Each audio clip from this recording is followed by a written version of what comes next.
Vamos orar. Oh Deus, como nós precisamos, Senhor Deus, da iluminação que vem de Ti.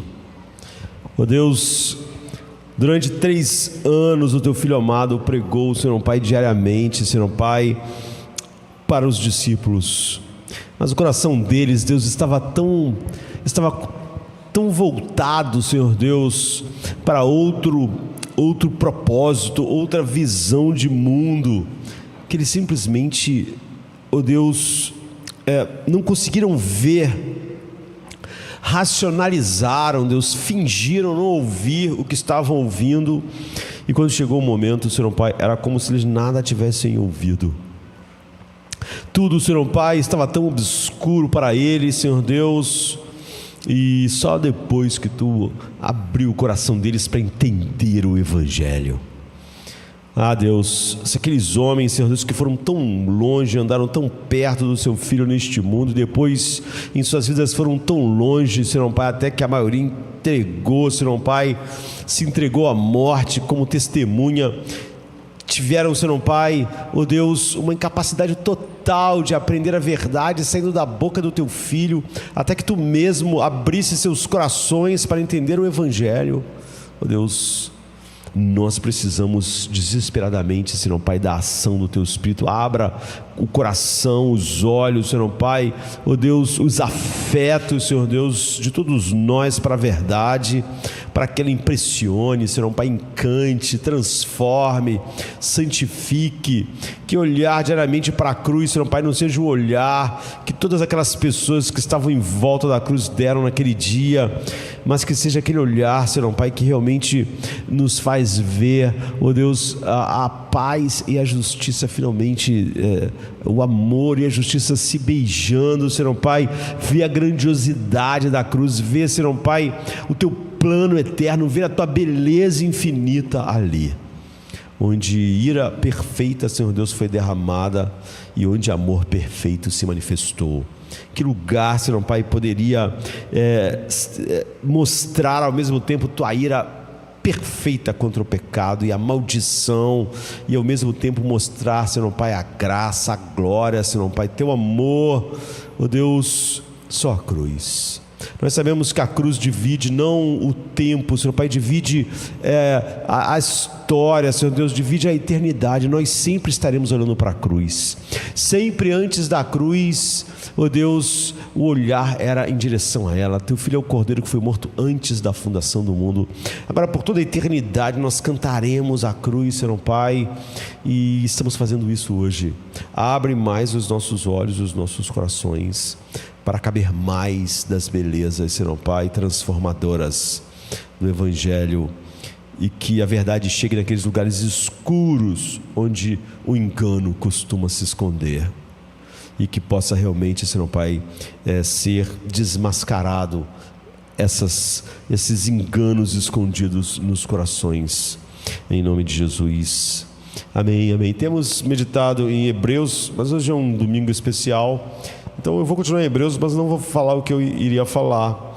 Vou para outro lugar aqui de Hebreus que tão bem expressa esse domingo de Páscoa, esse domingo da ressurreição, ao mesmo tempo que nos mostra como isso que eu falei ser o melhor aconselhamento pastoral que você jamais vai ouvir sobre todas as situações da vida, como triunfar sobre elas, como ter alicerces, como estar firmes, como não ser abalado, escrito para um povo que estava sob a pressão enorme do Império Romano, na capital do Império, não é? E o Evangelho seria suficiente para elas. É isso que o autor está dizendo. Ele está falando com eles, está dando esse aconselhamento por carta e não pessoalmente, e isso foi maravilhoso, porque isso fez com que não só eles fossem totalmente moldados pelo Evangelho no meio daquelas aflições, mas nós também, não é?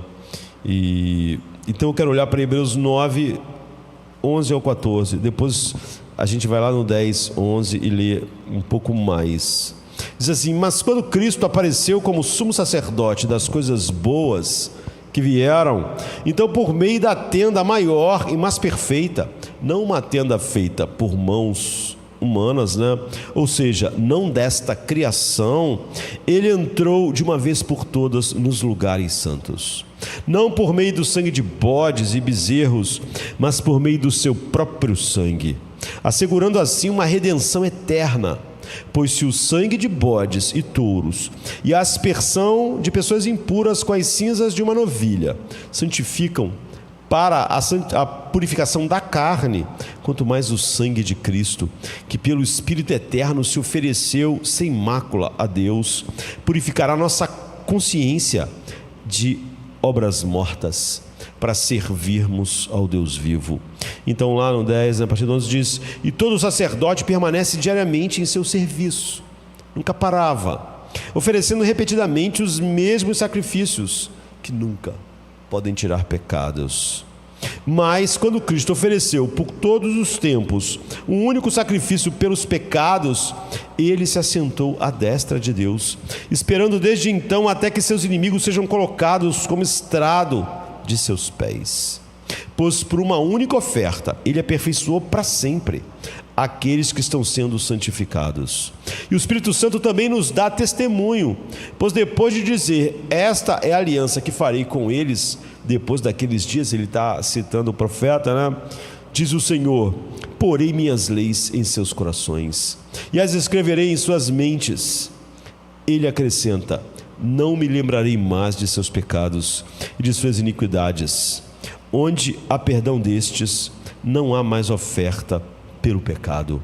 Portanto, irmãos, uma vez que temos confiança para entrar no lugar santo pelo sangue de Jesus, pelo caminho novo e vivo que ele nos abriu através do véu, isto é, através da sua carne, e uma vez que temos um grande sacerdote sobre a casa de Deus, aproximemo-nos com um coração verdadeiro, em plena certeza de fé, com nossos corações aspergidos, limpos de uma consciência má, e nossos corpos lavados com água pura. Nós temos olhado para esse livro maravilhoso e temos visto como esse autor de Hebreus está dizendo para aquelas pessoas ali nesse aconselhamento pastoral, em meio a sofrimentos inimagináveis para nós, como a aplicação do Evangelho a todas as coisas é o catalisador de toda a paz, satisfação, força, e era tudo que eles precisavam, mesmo no coração do Império Romano, mesmo sobre aflições indescritíveis que incluía perder tudo que tinha, ser jogado na cadeia, ser morto e ser difamado e ser totalmente excluído da sociedade, totalmente cancelado, né? Como eles estavam sendo. E algumas pessoas na igreja ouvirem mais e mais o Evangelho assim, como nós vivemos numa época em que as pessoas passam a semana toda ouvindo o sermão do humanismo secular e às vezes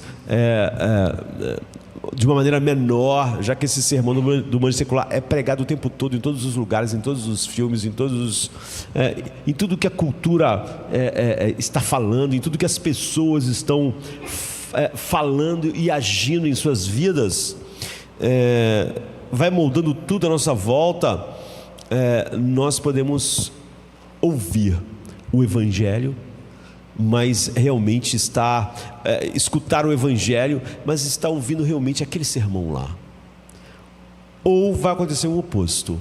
Você vai realmente ouvir o Evangelho e toda essa mensagem contínua humanista secular do mundo, centrado no homem e falando sobre como nós mesmos somos colocados num lugar vitimizado, não é? E que vai redefinindo os nossos pecados com nomes terapêuticos para nós lidarmos com a culpa de uma maneira que a culpa nunca realmente está sendo tirada de nós, e isso se avoluma em nós em um monte de problemas que a gente dá um nome errado de novo e damos nomes terapêuticos para o que a culpa faz em nossos corações, e ficamos naquele ciclo. Então há pessoas que pensam: olha, não está funcionando. O Evangelho, ele é o poder de Deus para a salvação de quem ele está salvando. Como eu já disse, o livro de Efésios, ele não é um livro que é uma carta que qualquer pessoa possa ler e falar: tá, vou botar em prática aqui essas coisas, vou fazer essas coisas e essas coisas. Não. Aquele livro é para os santos que estão em Éfeso, não é para a cidade de Éfeso toda. O livro de Hebreus é para os santos que estão em Roma. O livro de Romanos é para os santos que estão em Roma. Se você não foi chamado eficazmente, se o Evangelho, se você não sente o poder do Evangelho, você vai ter mil desculpas para dizer que o Evangelho não está fazendo isso e aquilo, porque na verdade o Evangelho não é um livro, não são lições que você simplesmente põe em prática. Você precisa ser aqui o que nós vimos nesse texto: eu lhes darei um novo coração para que me amem. Se não houver as contrapartidas reais dentro de nós, é óbvio que nenhuma dessas coisas serão realidades para nós. É como se estivéssemos ouvindo falar sobre coisas que estão tão distantes de nós como outro mundo, porque estaremos mortos para essas realidades. Então, algumas pessoas falam também que, olha, o meu problema é porque toda essa verdade, mas as coisas não mudam e as situações, elas começam a falar sobre as situações, mas o Império Romano não ia mudar. Essa pessoa está falando aqui sobre a transformação que Deus faz no coração daquelas pessoas. E como então isso muda a maneira com que eles vivem, como ele estava falando no início do culto, né? Como Jesus era um retrato, a face dele, a descrição da face dele é Filipenses 4:8. Então essa realidade vai sendo moldada nelas. Nós temos que finalmente, não é possível que a gente ouça a verdade de Deus e acha realmente que aquilo é algo natural para homens naturais que podem aplicar naturalmente essas coisas, não é? Nós vivemos em outra esfera. Algumas pessoas dizem assim: eu não sentiria todas essas coisas, eu não estaria nessa situação assim se isso não fosse dessa forma. O Evangelho faz nós andarmos sobre essas coisas. Quando Pedro vai andar sobre as águas, você podia dizer assim: se Jesus fizer a água ficar sólida igual um chão duro, e aí ficar tudo assim, aí a gente pode andar sobre as águas. Mas você vê que naquele dia maravilhoso que Pedro andou sobre as águas, Jesus não mudou a água. Jesus não mudou nada. A água continuava, você pode usar essa expressão, mole como ela era. Ela continuou com a mesma densidade que ela tinha. O vento continuou soprando. Pedro não andaria na água, sobre as águas, porque a água ia parecer concreto, e aí ele ia ter confiança, porque mudou a situação. Então agora ele andaria sobre as águas, porque a água virou concreto, ela ficou dura, e ela virou uma estrada. E aí eu posso andar. Ainda assim você teria que confiar, porque e se no meio do caminho ela não fosse mais uma estrada, né? Mas seria muito mais fácil, porque a situação toda mudou, mas não ia mudar nada, não é? A água ia continuar a água, o vento ainda estava soprando e tudo parecia exatamente igual, sempre foi, ou igual estava. Ele ia andar nas águas, sobre as águas, porque Jesus disse que ele devia ir, e ele confiava no que Jesus dizia. Ele não confiava mais nos elementos do que em Cristo. Então a água continuava água, o vento continuava vento, mas ele ia andar. Se nós esperamos realmente que todas as circunstâncias mudem para termos os efeitos do Evangelho, não confiamos em Deus. Se eu falasse para Jesus: não, eu vou até andar sobre as águas, se tu transformar a água numa estrada, então isso não é fé nenhuma. Qualquer um pode andar sobre uma estrada. Você não precisa de nada e dizer que está tendo uma grande confiança de andar sobre uma estrada. A questão é que Pedro ia andar sobre as águas que continuavam águas. Deus nos faz andar no meio das mesmas situações. Ele não muda o que está acontecendo na maior parte das vezes, né? Muitas vezes muda, mas Ele não muda a situação. Ele não é mudar o Império Romano para aquelas pessoas terem paz. Ele não é mudar simplesmente a hostilidade para que aquelas pessoas finalmente não ficassem ansiosas. Ele ia fazer eles andarem sobre o mar da ansiedade, sobre o mar do medo, sobre a tempestade do sofrimento. É isso que Deus faz. É isso que Deus fez para essas pessoas. É isso que Hebreus está dizendo. É isso que o Evangelho faz. A pessoa continua andando sobre as águas, confiando na palavra de Deus. Você anda sobre o que a ansiedade, o que as situações que produzem ansiedade estão ainda produzindo em todas as pessoas, e o que o medo está fazendo, e você caminha sobre, não é? Jesus não mudou a água, não fez uma estrada, não, foi lá, era a água mesmo, e você vai caminhar sobre essa água que continua igual, mas você é como que visse o invisível. Essa é a linguagem de Hebreus, né? É como se você visse o invisível. Então o mundo é ruim, as situações eram péssimas, mas o autor de Hebreus está dizendo: vocês vão caminhar, vocês vão caminhar como as corças caminham nas montanhas. Mesmo sem haver uma montanha firme, há uma firmeza, há algo inabalável para vocês pisarem, que as outras pessoas não estão vendo. Então, se aquelas pessoas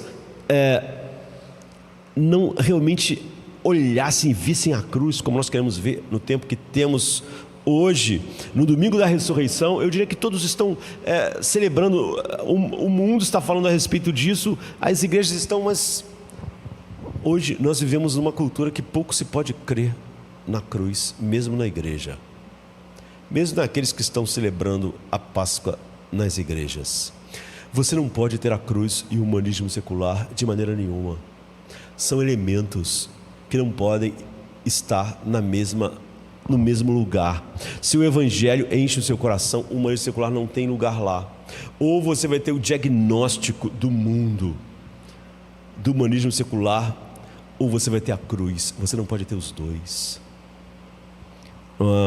Você não pode ter a maravilha da cruz que transforma, e o Evangelho e o humanismo secular, porque um mata o outro. Sabe, é como fogo e água, não vai conviver. Você sabe que fogo e água é assim.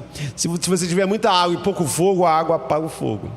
Se você tem muito fogo e pouca água, o fogo evapora a água. Eles não podem.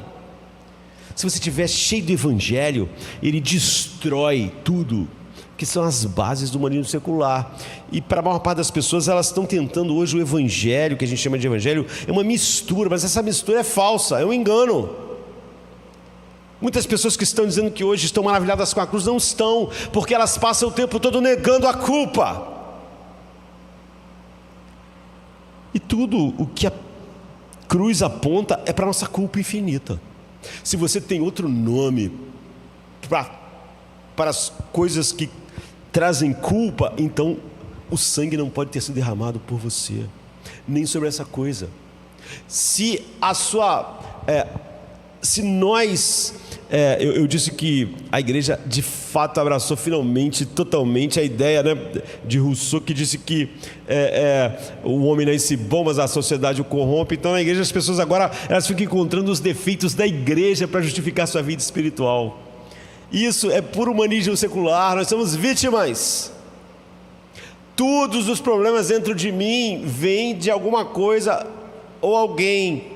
Ou então é a sociedade, como a gente viu, ou é o patriarcado, ou são os ricos, ou na igreja então é os irmãos, ou então é a instituição, então é a falta de amor dos outros, então é o pastor, então e eu, coitado. Isso é pessoas transpirando o humanismo secular. Essas pessoas podem falar da cruz, cantar a cruz, falar que hoje é Páscoa, mas elas não podem ter a cruz. Você não pode ter a cruz sem abraçar sua culpa infinita, queridos. Você não pode querer ter isso, e as pessoas elas querem ter isso. Ao olhar para o livro de Hebreus, e ver como ele lida com todas essas coisas, com o Evangelho, nesse aconselhamento pastoral incrível. Ele está deixando claro para essas pessoas, debaixo desse grande sofrimento, que Jesus salva através do sacrifício, que qualquer coisa neles precisava, todas as coisas neles precisavam desse sacrifício. Mas se você acha que o que está acontecendo com você é culpa do Império Romano, então a cruz não pode ser para você. Porque o que a cruz pode fazer por você que diz que não tem a culpa? Você tem que pegar todo o peso da culpa para que Jesus o carregue. Se a sua covardia é porque alguém fez algo ou outra coisa, então Jesus não pode carregar a culpa da sua covardia. Não é sua culpa. Se a sua vida é de falta de oração não é sua culpa, então você não pode. Jesus não carregou a maldição desse pecado. Você não pode ter outra explicação para a sua culpa, é a cruz. Jesus morreu de fato há 2000 anos atrás por causa de culpados, e ele bebeu um cálice real de maldição sobre culpas reais.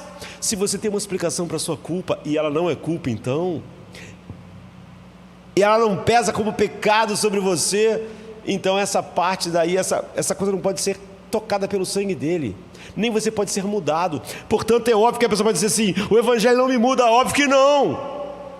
Você sequer ama o Evangelho. Você abraçou algo que está justificando, está te vitimizando no mundo em que Jesus morreu por vilões. Mas toda a filosofia humanista secular, ela protege para que você se sinta bem, encontra culpados para você. Você pode pagar alguém para encontrar culpados para você. Você mesmo nasceu com essa habilidade. Então Jesus salva com sacrifício e através do sangue. Isso mostra a realidade pesada e infinita da culpa. Você não pode celebrar Cristo se você não enxerga essa realidade na tua vida. Se a tua vida é um fracasso por culpa da igreja, então Jesus não pode carregar o seu fracasso. Não é sua culpa, não é? Então você vai ter que chegar no dia de Deus um dia e dizer: olha, não preciso do sangue de Cristo, eu vou dizer quem é o culpado. Eu não sou culpado. O sangue de Cristo é para culpados. Se tudo na minha vida que eu sou culpado é colocado em Cristo, é porque tudo era minha culpa. De fato, o capítulo 9, 22 vai tão longe a ponto de dizer: sem derramamento de sangue não há perdão. É que o meu pecado merece o salário que é a morte, de tal maneira que sem o derramamento de sangue não posso ser perdoado. Eu não posso ser perdoado com uma explicação. Eu não posso ser perdoado se eu tenho quem botar a culpa. Então minha culpa não é minha, então ela não pode ser colocada em Cristo no meu nome. Não pode ser dito: o escrito da nossa dívida, da minha, estava na cruz naquele dia. Não era minha, então não estava lá. Não estava lá, eu não sou culpado. Agora, se eu sou, então o escrito da minha dívida estava lá. Você não tem como querer se livrar do peso da culpa e depois querer dizer que sua culpa toda foi perdoada por Cristo, porque você primeiro tem que suportar esse peso. É por isso que o Evangelho é um escândalo, para que Jesus então o carregue para sempre, para que ele tenha carregado de fato esse peso na cruz e bebido o cálice dessa culpa. Aqui as pessoas têm um problema da nossa geração com o cristianismo, é óbvio, em outras gerações também, mas vamos ficar na nossa. Quando as pessoas contemporâneas ouvem dizer que Deus requer sangue para afastar a ira do pecado, são ofensivos. Nós não nos sentimos bem. O objetivo do humanismo secular faz nós nos sentimos bem. Sou até, para a nossa cultura, repugnante, sou primitivo, sou obsceno. O cristianismo é chamado então de maneira desdenhosa. Durante esse início de século, o século passado, de uma religião de matadouro, Jesus é o cordeiro que foi morto, o sangue foi derramado, ira. As pessoas não gostam, e a igreja não gosta muito de pregar sobre essas coisas, não é? Elas vão falar sobre a cruz como uma coisa muito linda, muito limpinha, mas é o derramamento de sangue, não só de um mero homem, mas do próprio Deus que se tornou homem, debaixo de uma ira infinita. E as pessoas dizem: esse mundo é cheio de violência, de sangue. Precisamos de um evangelho, uma religião, né? De elevação moral, de aceitação, de amor. Precisamos que alguém diga para nós sobre aquilo que nos está fazendo sentir culpado. Deixa isso para lá, não pense nessa coisa negativa, não seja negativo. Deus nos aceita, você precisa olhar para frente, você é importante. E as pessoas vão dizer: não precisamos de uma religião de violência, de sangue, de ira. Mas o livro de Hebreus diz que só há poder para lidar conosco no sangue de Cristo. Não no sangue nas veias dele, no sangue derramado. Que o nosso problema é tão grande que só o poder de Deus, através do sangue do Deus no mundo, pode lidar com a nossa culpa. Essa coisa que a gente quer dar um nome terapêutico, essas coisas que a gente quer colocar sobre outras pessoas, então, é tão grande, a culpa é tão grande diante de Deus, que a única maneira de lidar com isso é com o sangue do próprio Deus. Você vê a dimensão, você vê como uma coisa mata a outra. Então, ele chama no versículo 11 de tenda feita por mãos. E naquela tenda feita por mãos, a gente vê no versículo 13 que não havia como entrar e adorar a Deus no tabernáculo. Você não podia chegar no tabernáculo e falar assim: Senhor, ninguém me ama aqui, é por isso que eu não estou vivendo direito. Eu posso entrar no Santo dos Santos?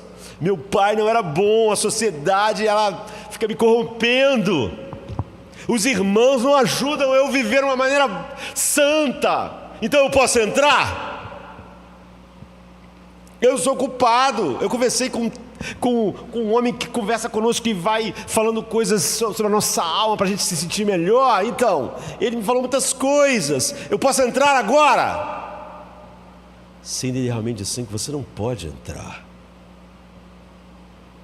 Essas histórias não estão fazendo nada por você.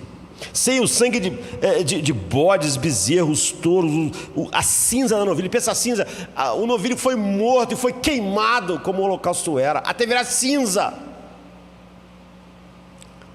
para a purificação da carne, não é? Porque se não purificaram ninguém espiritualmente, o que significa que limpeza ritual só, ou seja, algo que apontava para o que ia ser feito. O que está sendo descrito para nós é que se você quisesse adorar a Deus, fazer aquilo que é melhor, aquilo que você acharia que por si só deve ser aceitável a Ele, eu quero adorar a Ele, eu quero bendizer a Ele. Se você quisesse adorar a Deus, entrar no tabernáculo, se tentasse caminhar da entrada do tabernáculo até o Santo dos Santos, onde estava a presença de Deus, haveria 3 altares. Não para você contar como sua família foi disfuncional, como a igreja, a instituição. Senhor, os sacerdotes, eles não ajudam, então eu posso entrar? Havia o primeiro altar na frente, o altar do holocausto, onde, como eu disse, o animal é morto, o animal é queimado até virar cinza. Finalmente, havia o altar do incenso. E finalmente no Santo dos Santos havia o propiciatório, que era a tampa da arca da aliança, onde estava a presença de Deus, onde tinha os querubins, onde estava a Shekinah de Deus. Então a tampa de ouro da arca era chamada propiciatório. Propiciação é o sacrifício que propicia a ira de Deus, é um sacrifício para Deus. Ou seja, ele não faz algo em mim, é sobre Deus, é sobre a ira de Deus. Eu preciso do sacrifício, tem esses altares, porque eu preciso ser purificado do mal real que há em mim. Mas esse mal provoca algo real em Deus, que é a ira de Deus. Então, quando o sangue era aspergido na tampa do propiciatório, era feita a propiciação. Algo você vê que é sobre o que Cristo fez em relação a Deus, não em relação a nós. Porque a ira é a ira de Deus. O meu problema, o sacrifício dele tinha que lidar com o meu pecado, mas o meu sacrifício tinha que lidar com a ira de Deus sobre o meu pecado, o meu. Como eu disse, se você não carregar todo o peso, não pense que Cristo carregou o seu pecado. Se o seu pecado é culpa do seu pai, então Cristo não carregou esse pecado. Você vai morrer com ele e no dia você fale sobre o seu pai com Deus. Se a sua vida espiritual, se aquilo que não glorifica a Deus na sua vida é culpa da igreja, então o sangue de Jesus não pode apagar isso, não é sua culpa. Então naquele dia você vai chegar com esses pecados e explique a Deus que a culpa é da igreja e veja o que Deus fará. Veja se você vai poder comparecer diante dele. Olha, não, essa parte aqui não tem Cristo, porque isso aqui não é culpa minha, isso aqui é culpa da igreja. Isso aqui é culpa do meu chefe, do meu pai, da minha mãe. Explica assim. Ninguém podia fazer isso. Somente o sumo sacerdote podia fazer isso, entrar lá no Santo dos Santos, uma vez por ano, no Yom Kippur, que era o dia da expiação, e era necessário trazer o sangue do sacrifício para que o sumo sacerdote pudesse entrar ali. Ou seja, nós sabemos que havia 2 animais, o que tinha expiação. Tu vê que a expiação tem algo a ver conosco. O bode expiatório, ele colocava a mão na cabeça do bode, confessava os pecados, e o bode era levado, não era morto, né? Era levado para o deserto, para viver para sempre banido da presença de Deus. Para nós não sermos banidos, Jesus teve que ser banido. Expiação é afastar nossos pecados de nós, como o Oriente está do Ocidente. Ou seja, o pecado era colocado do povo sobre o bode expiatório e ele era expulso do arraial. Ele era expulso para sempre, simbolicamente, da presença de Deus, da comunhão com Deus. Expiação. Ou seja, Jesus tomou o meu pecado e foi banido da presença de Deus para sempre, infinitamente, ali na cruz. E ele deu aquele grito na expiação: por que me desamparar? Então é expiação. Meu pecado estava sobre ele, ele tinha que ser abandonado por Deus. Mas tinha um outro animal que era morto. Isso era propiciação para Deus, né? Então pegava o sangue e o sumo sacerdote entrava nesse último altar, que é a tampa da arca, chamado propiciatório. Então ele ia aspergir o sangue ali, ia ser feita a propiciação. Ou seja, meu pecado foi afastado de mim, a ira de Deus sobre aquele pecado sobre mim é afastada. Então agora não há nem mais meu pecado sobre mim, nem a ira de Deus. Agora há o crédito da vida perfeita de Cristo para mim.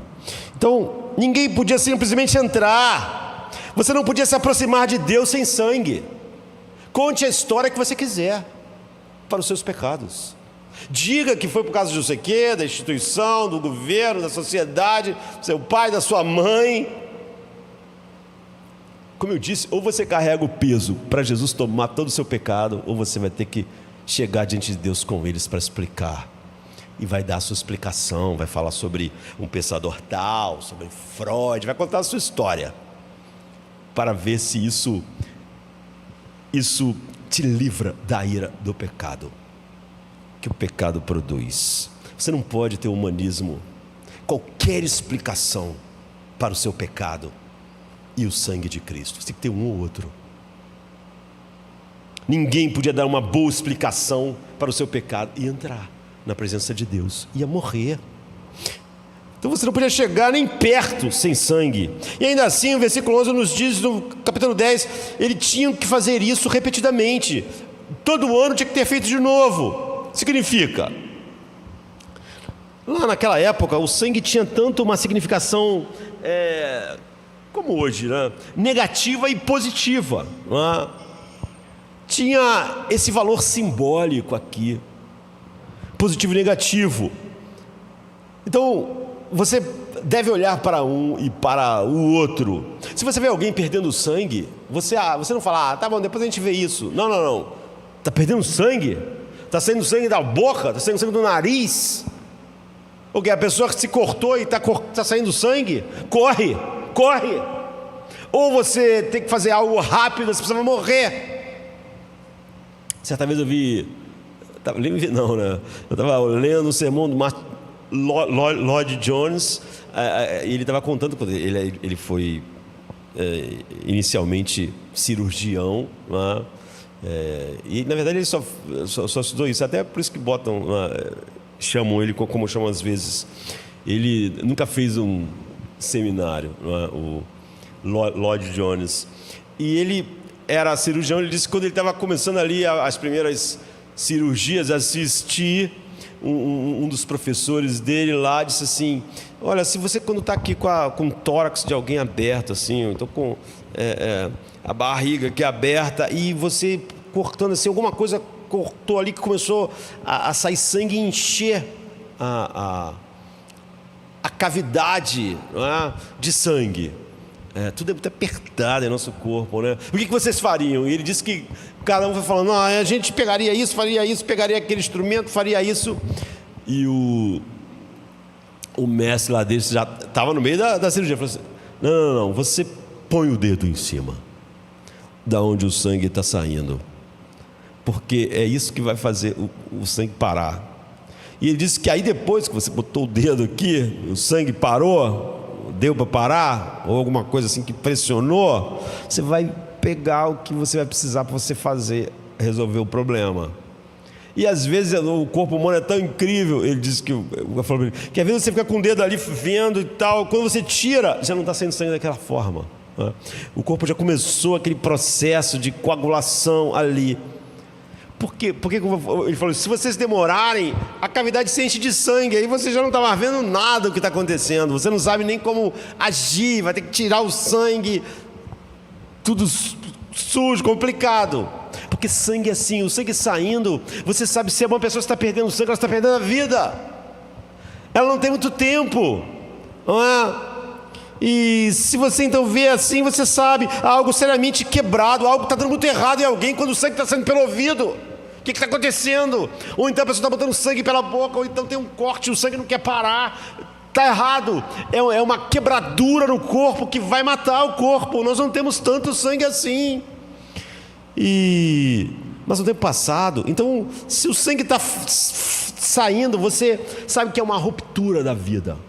E também o sangue fala de culpa. É por isso que a gente não só na Bíblia, né, mas na literatura antiga, e até hoje a gente usa essas expressões: você tem sangue nas mãos. O que a pessoa está dizendo? O quê? Não é que tem sangue na mão, que a pessoa, você é culpado. Você é culpado, você tem sangue nas mãos. Não é? É uma expressão que está dizendo: você tem culpa, você tem sangue nas mãos.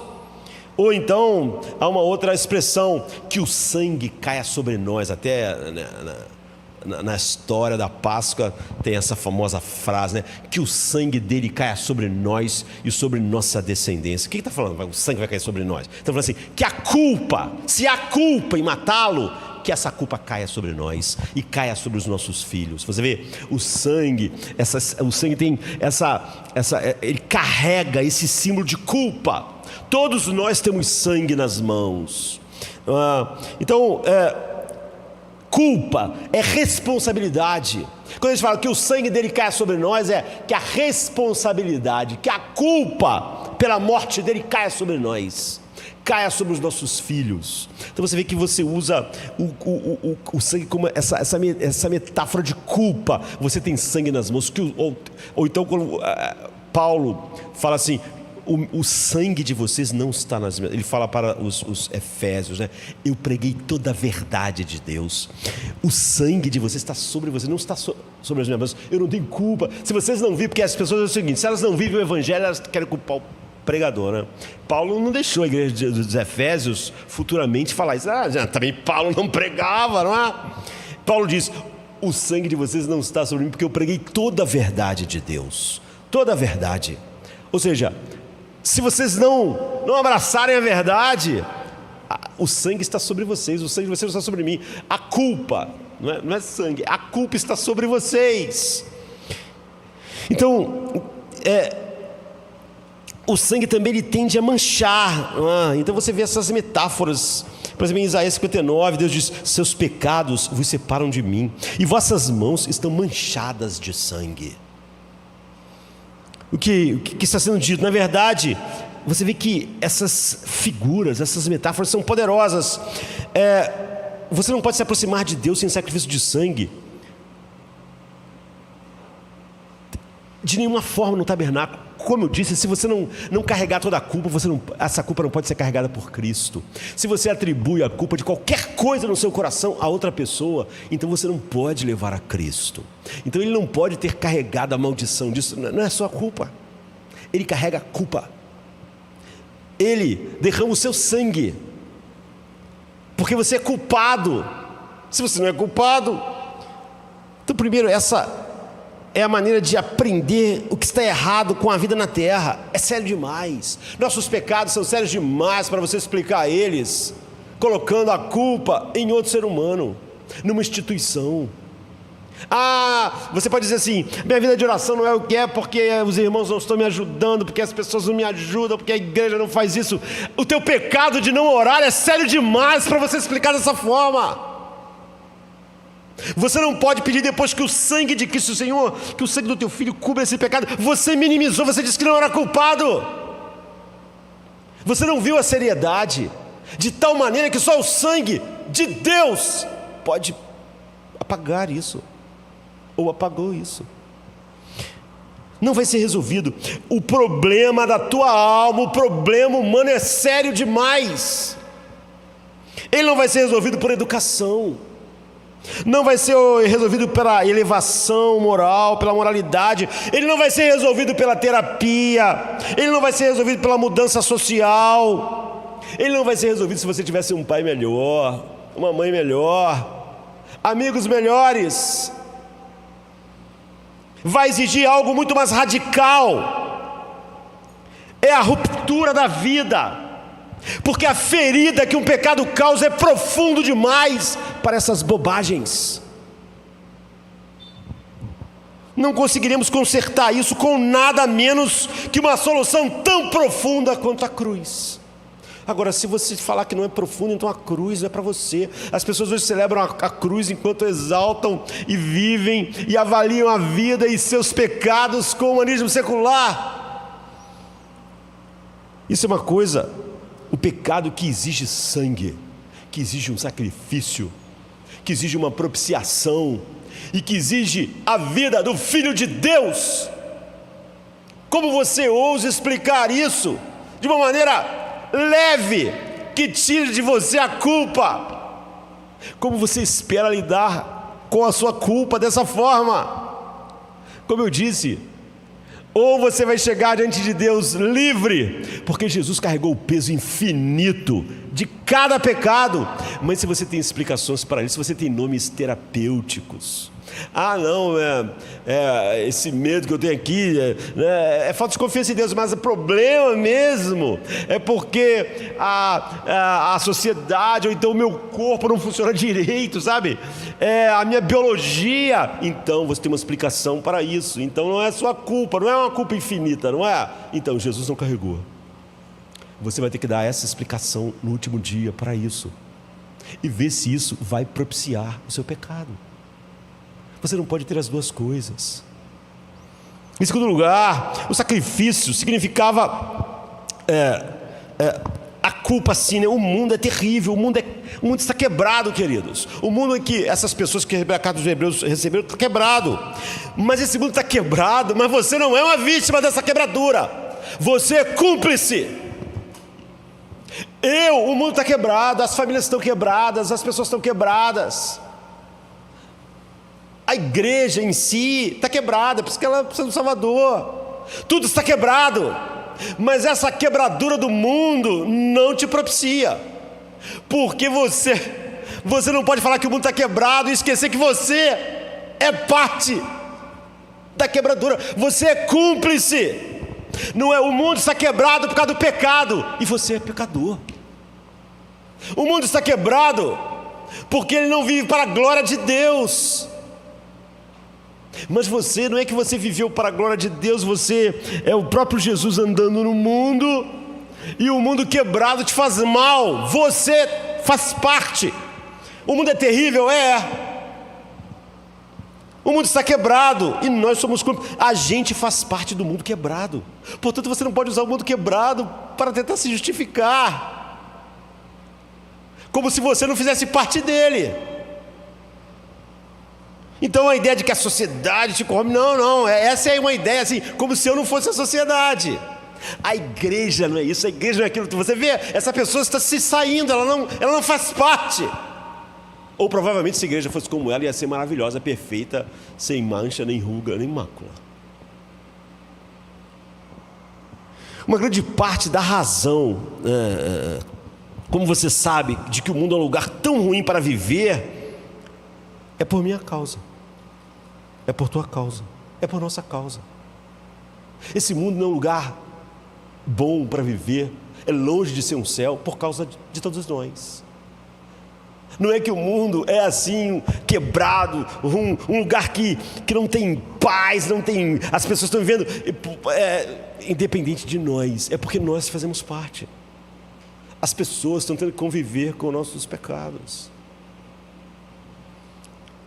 Somos culpados, somos em grande medida responsáveis. O nosso sangue está sobre nós. Se nós não tomarmos isso, se nós não falarmos, o sangue está sobre nós. Se Jesus morreu, então o sangue derramado é por causa do que eu fiz, é por causa do que eu sou. Não é por causa que o mundo era ruim e a igreja não era assim. Ou então não é por mim. Não é por mim. Um tema importante no livro de Hebreus é que o sacrifício de sangue significava algo que está seriamente errado. Há uma culpa e há vergonha. E nenhum de nós consegue se livrar de nenhuma das duas coisas, nem da culpa nem da vergonha. Somos todos como Lady Macbeth, não é? Que depois que ela tramou o assassinato do rei Duncan, ela ficou meio maluca, né? As pessoas iam dizer, ela está com problemas psicológicos, porque ela começou a ver as mãos delas, sangue nas suas mãos, então ela ficava lavando as mãos, sabe? Ela ficou com uma coisa assim de ficar lavando a mão, porque ela queria ficar livre do sangue do rei Duncan. Ou seja, como eu disse, o sangue simboliza a culpa. Ela tinha sangue nas mãos. Ela participou com seu marido da conspiração que matou o rei, para ficar no lugar dele. Só que aquela culpa estava deixando ela louca. Ela tinha que lidar com a culpa, e ela não consegue. Sabe, você sabe que Pilatos lavou a mão. Quem lavou a mão por quê?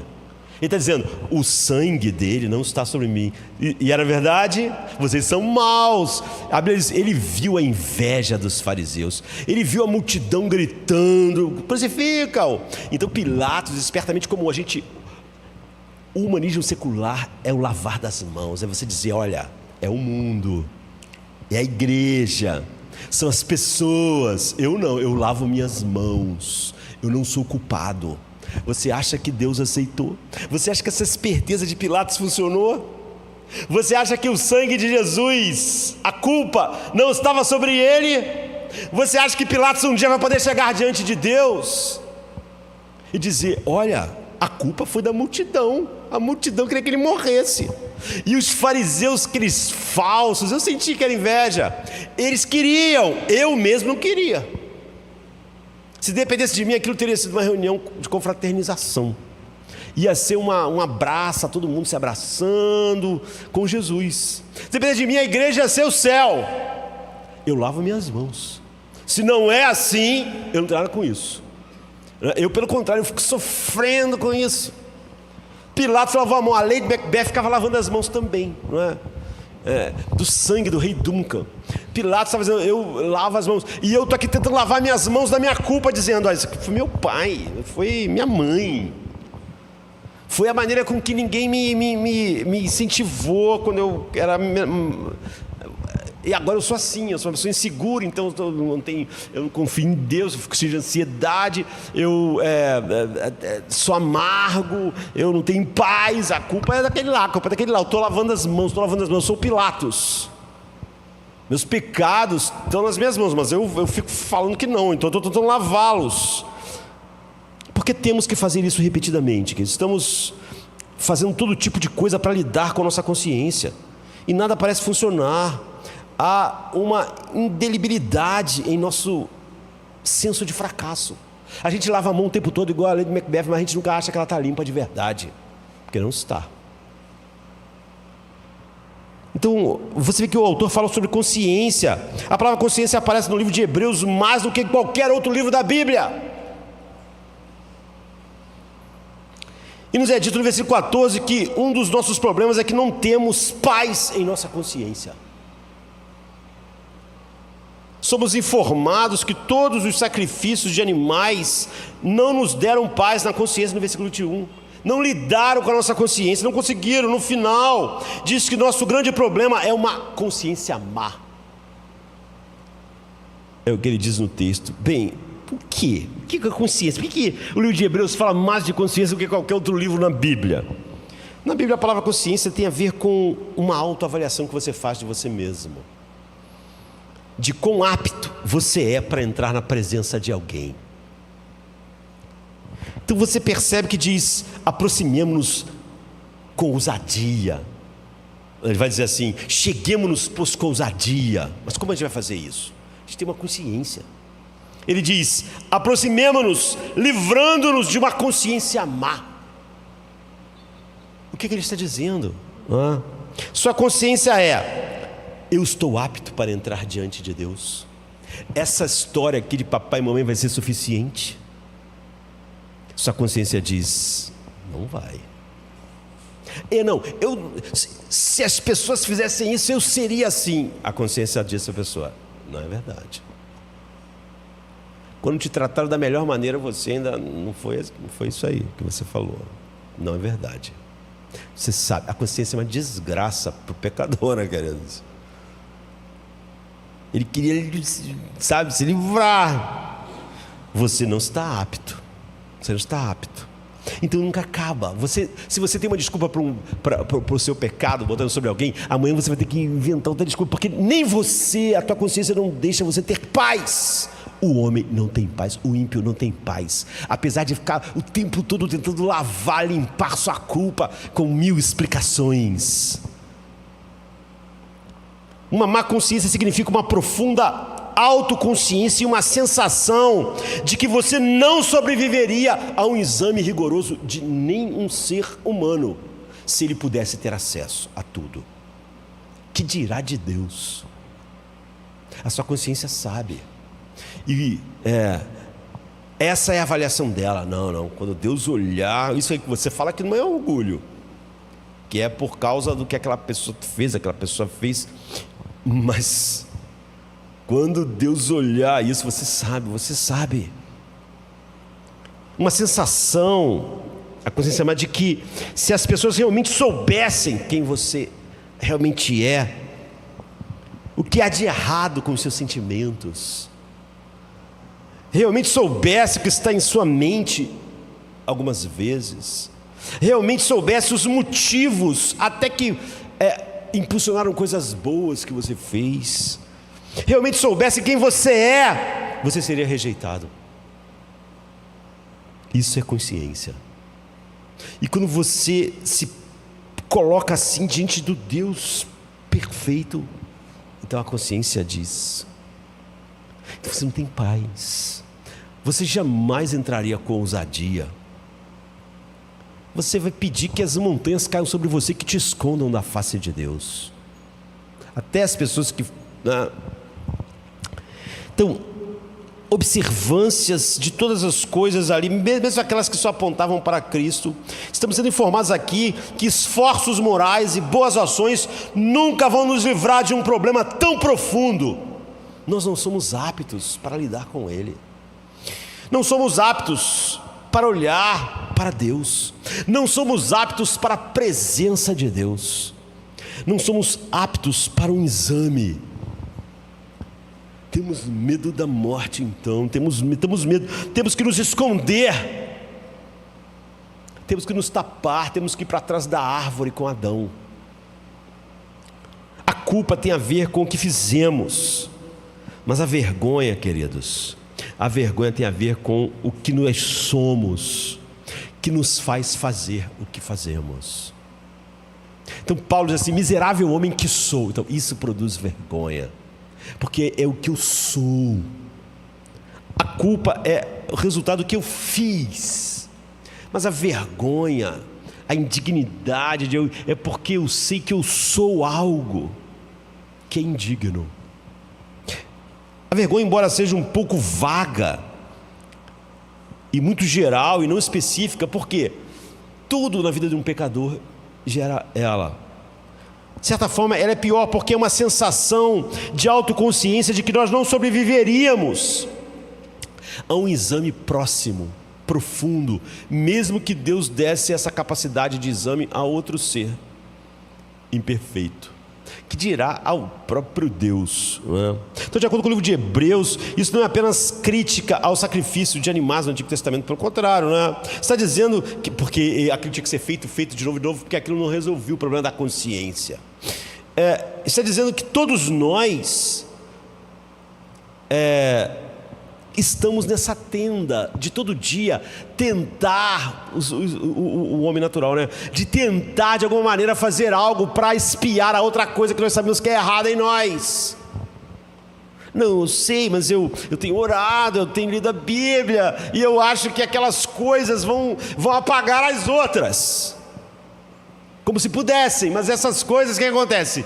Não resolve. No outro dia eu estou tentando, porque eu estou tentando fazer coisas para lidar. Eu estou tentando lavar as mãos com Pilatos, com a água da oração, com a água da obediência disso, daquilo, e com a percepção de que eu sou melhor ao me comparar com os outros. Eu começo a criticar a igreja para ver se eu me sinto melhor, né? E eu critico todo mundo, a sociedade, porque ela corrompe. Todos estamos fazendo o que podemos para encobrir a sensação de que nós, não é só que a gente não faz ou faz o que não devia fazer, é que nós não somos o que devíamos ser. Não somos. Nós não devemos ser como somos. Para lidar com o fato de que nossas consciências não estão em paz, nós sabemos que se as pessoas realmente olhassem para dentro e realmente pudessem ver como somos, elas veriam quão indignos somos, fracos, quão errados somos, quão desajustados, quão orgulhosos, quão assustados, quão cheios de medos, quão cheios de inseguranças e ansiedades. Nunca queríamos que outro ser humano realmente sondasse nosso coração e nossa mente e vissem. Por quê? Porque temos uma má consciência, o autor de Hebreus diz. Não queremos que as pessoas, já é uma luta à consciência, não queremos que outra coisa penetre nesses recantos. Então nós não somos transparentes, estamos todos na tenda. E a gente viu Lady Macbeth, cuja consciência literalmente enlouqueceu. Ela ter assassinado o rei, e ela caminhava à noite sentindo que tinha sangue nas mãos e lavando as mãos. O sangue não estava nas mãos dela, estava na sua consciência. E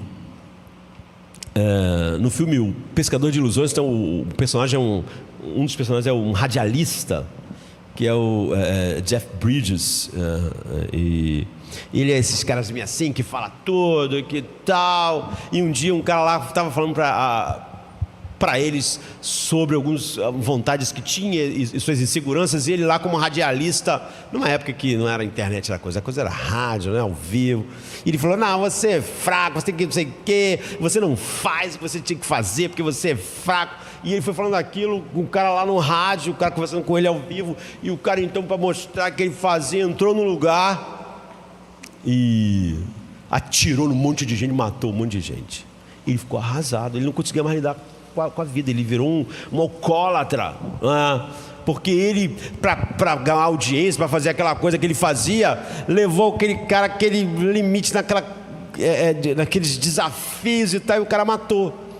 E então ele não tinha mais como lidar, ele se sentia totalmente culpado pela morte de todo mundo naquele lugar onde o cara entrou e atirou em todo mundo. E um dia ele conhece um cara que é mendigo, que é o Robbie Williams, que é mendigo. O cara era uma pessoa bem na vida, com um casamento incrível, mas naquela noite uma das pessoas mortas foi a esposa dele.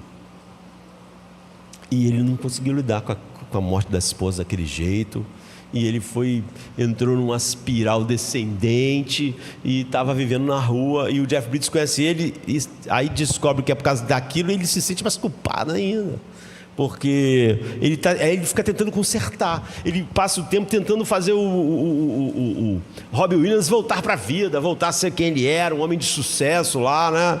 Por quê? Porque ele se sente que ele acha que fazendo isso vai lhe dar um pouco a sua culpa, mas não funciona, não funciona. Ele não tem como lidar com aquela culpa. O bem que supostamente que ele está tentando ali fazer para o Robbie Williams levantar a vida, já que ele está num buraco de alguma maneira ligado ao que ele fez, de alguma maneira o homem vive assim. Ele vive tentando compensar, ele não consegue.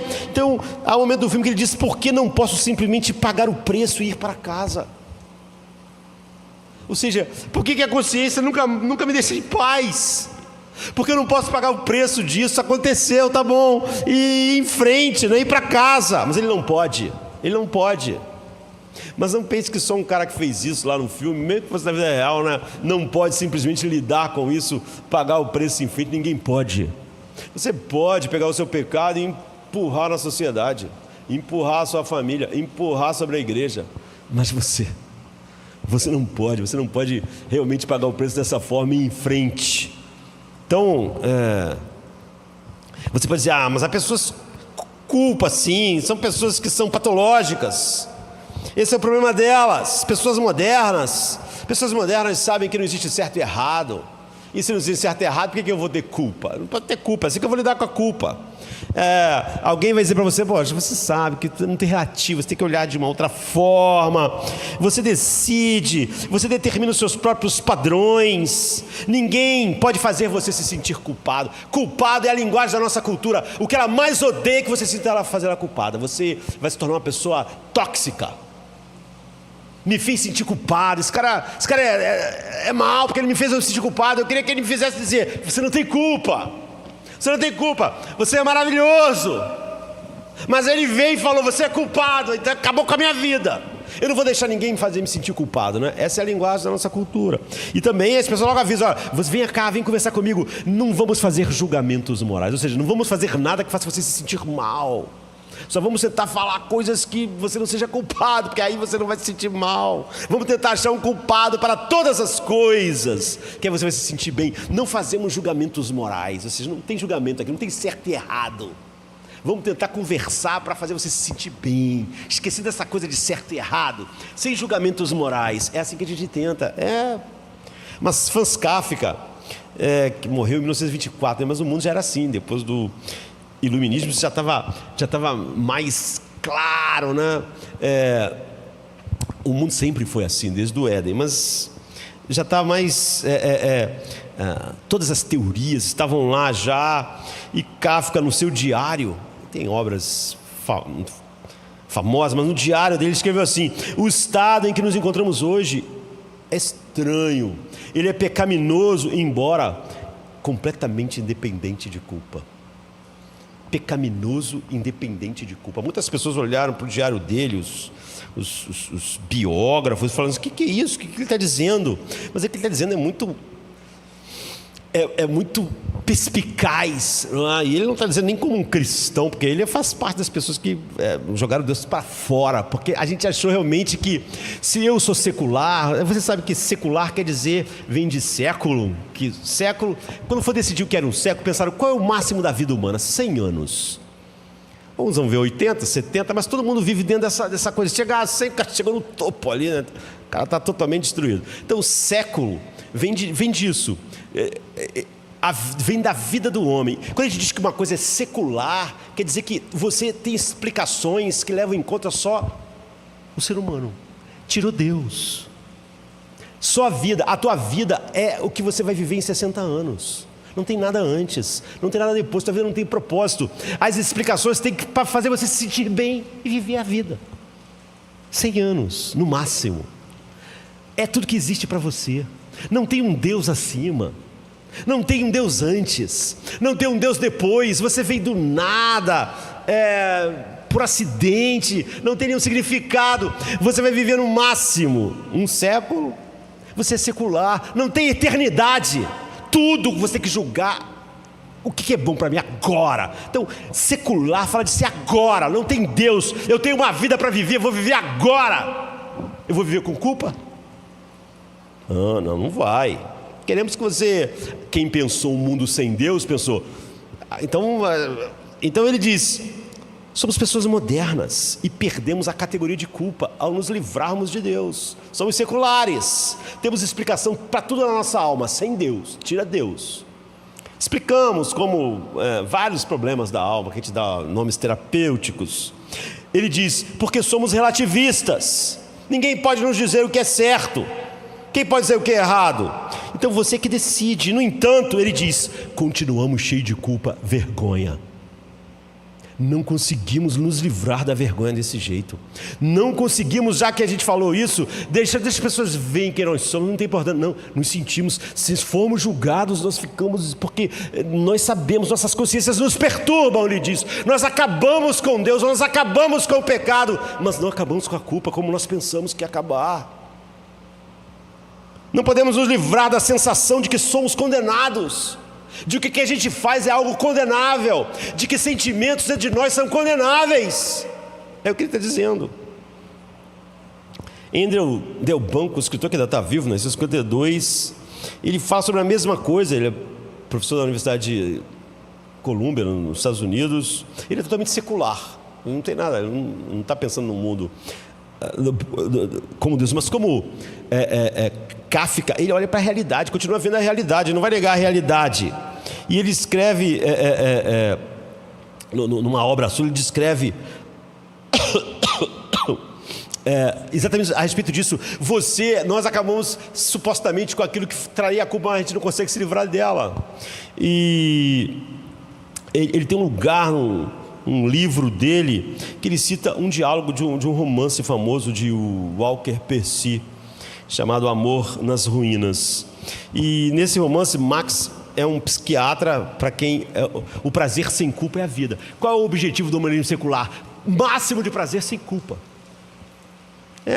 A culpa que está estragando tudo. Então você só tem uma vida para viver. Então se você puder ter o máximo de prazer sem culpa, vamos tirar a culpa, você vai ser feliz. Então todo mundo é infeliz, ninguém consegue. Todas as terapias falham, todas as teorias falham. E ele está falando sobre isso. Esse Max, que é um psiquiatra, ele tem um paciente chamado Tom. E o paciente está com um problema. E o psiquiatra fala para ele, então, o que te preocupas? Porque o Tom está se sentindo mal, porque ele está dizendo, eu não sinto a culpa como devia. É isso que era o problema do cara. E ele diz, então, se você não tem culpa, tá bom, né? Isso está ótimo. E o cara diz, olha, mas isso me preocupa, não me sentir culpado. Nós sabemos, se alguém faz coisas e ninguém acha normal alguém matar alguém e não sentir nada. Você dizia, esse cara é um sociopata, esse cara é um psicopata, esse cara tem um problema. Está vendo?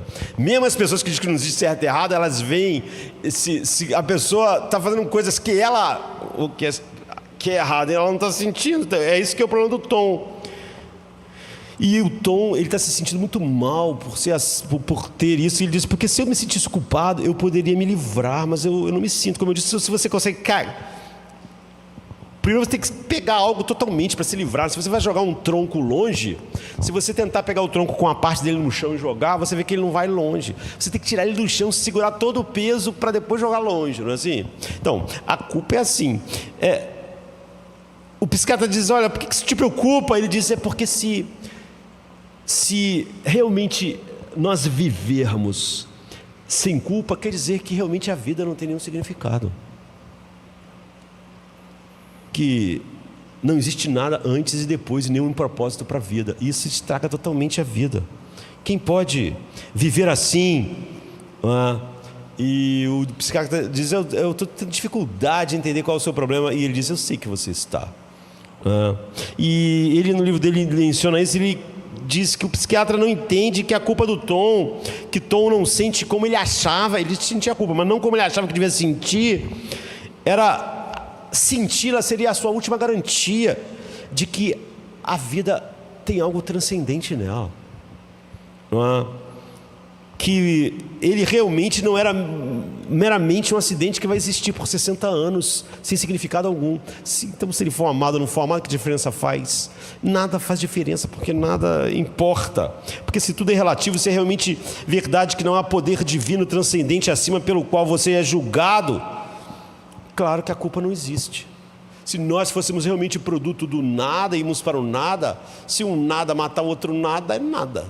Daqui a um tempo, nem a estrela que nosso planeta orbita vai existir.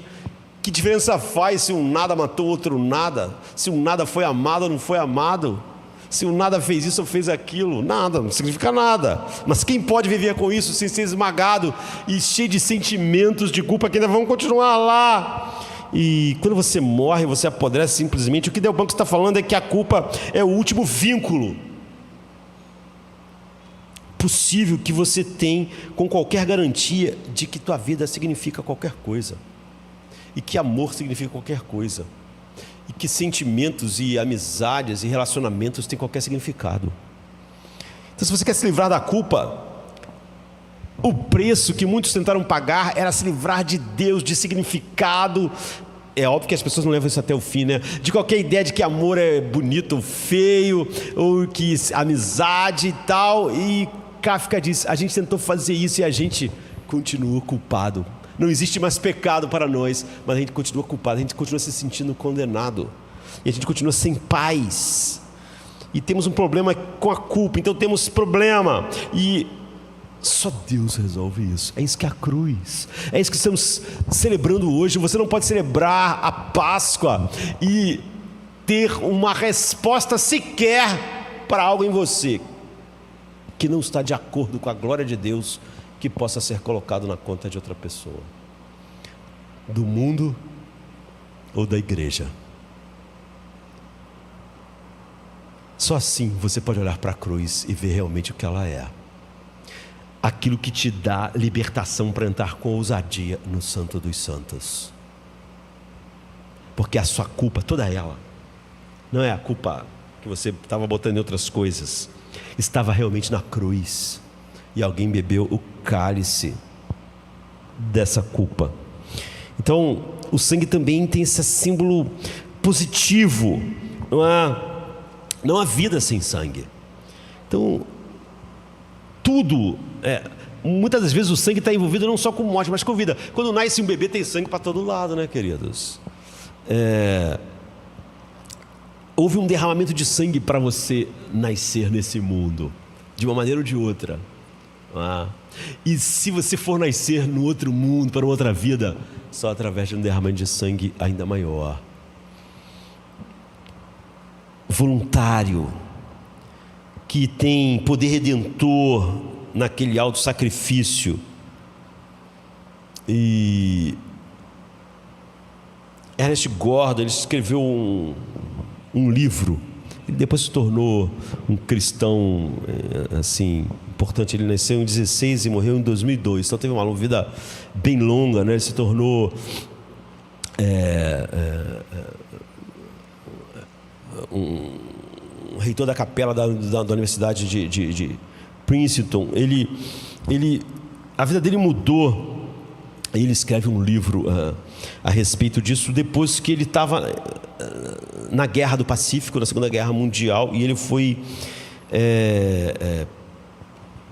preso e foi para um campo de concentração japonês que eram tão bárbaros quanto na Europa, se não piores, né? Eu acho que às vezes em alguns momentos piores. E ele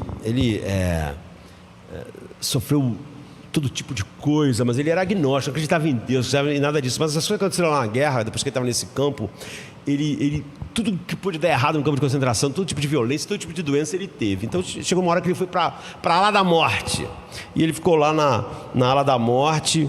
E não tinha, ele estava com beriberi, febre amarela e cheio de úlceras tropicais, e 2 pessoas cuidaram dele, assim. Só estava lá para morrer mesmo, mas essas 2 pessoas que também eram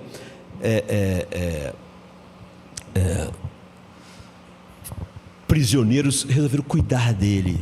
2 cristãos, e ficaram cuidando dele 24 horas por dia, e ficaram com ele lá e cuidaram e acreditaram que podiam ajudá-lo no meio de sofrimentos incríveis, continuaram ajudando ele, e ele sobreviveu.